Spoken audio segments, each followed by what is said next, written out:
पिछले एपिसोड में मैंने आपको दिखाया श्री कृष्ण ने पूतना का वध कर दिया। पूतना के विशाल शरीर पर भगवान खेलते हुए पाए गए। नंद ने देखा और उन्हें गोद में ले लिया।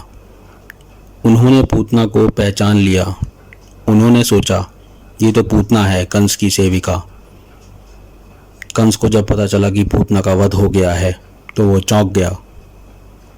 उसने सोचा पूतना जैसी मायावी राक्षसी को कोई दिव्यास्त्र ही मार सकता है, उसका वध कौन कर सकता है।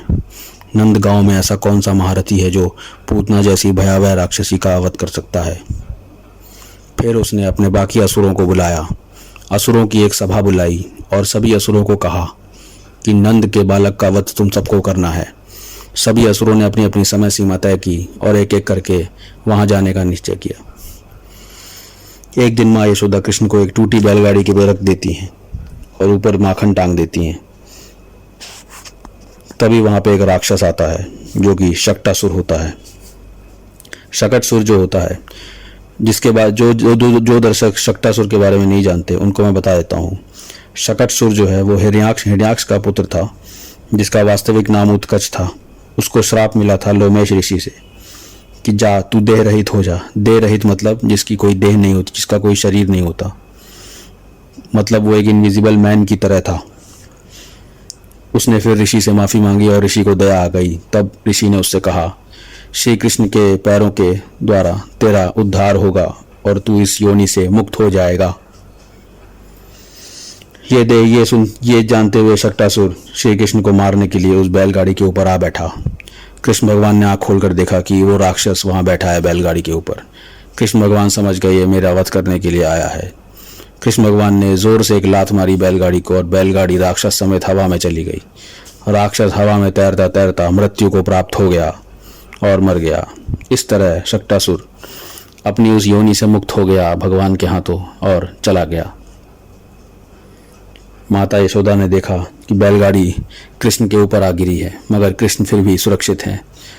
दरअसल बैलगाड़ी पूरी तरह से नहीं गिरी थी, टूटी होने के कारण तो भगवान के ऊपर नहीं गिरी थी। भगवान उसके नीचे लेटे मुस्कुरा रहे थे, जैसे आम बच्चे मुस्कुराते हैं।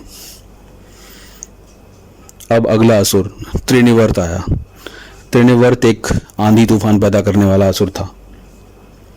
भगवान अपनी माता यशोदा की गोदी में खेल रहे थे, तभी त्रिनिवर्त वहां घूमता हुआ आया। भगवान ने देख लिया उसे कि वो हवा में नाच रहा है। भगवान को लगा कि मेरी माँ भी मेरे साथ हवा में चली जाएंगी अगर ये असुर उन्हें भी ले गया तो उन्होंने अपना वजन बढ़ा लिया और माँ यशोदा उन्हें उठा ना सकी और उन्हें जमीन पर रख दिया। फिर वे चली गई उनके लिए दूध और माखन लाने। त्रिनिवर्त ने देखा कि नन्हे बालक कृष्ण के आसपास कोई नहीं है, तो वो आंधी तूफान पैदा करता हुआ नीचे आ गया। घंघोर काले बादल पैदा हो गए और तेज आंधी चलने लगी। उसने आंधी में ही भगवान को लपेट लिया और हवा में ले गया। काफी ऊपर आसमान में पहुंचने पर भगवान ने उसका गला पकड़ लिया और उसका गला दबाना शुरू कर दिया। भगवान ने उस पर प्रहार करने शुरू कर दिए और ऐसा करते करते भगवान ने उसका वध कर दिया और उसके शव के साथ सीधा नीचे आ गिरे। धरती पर वो आकर मर गया और भगवान उसके ऊपर लेटे रहे। माँ यशोदा जब आई तो उन्होंने देखा कि एक बड़ा असुर मरा पड़ा है और भगवान उसके ऊपर खेल रहे हैं। माँ यशोदा चकित रह गई, मगर उनके लिए कोई नई बात नहीं थी। ऐसे असुर तो आ ही रहे थे और ये कंस का ही कारनामा था। माता यशोदा ने अपने लाल को उठा लिया और उसे भीतर ले गई।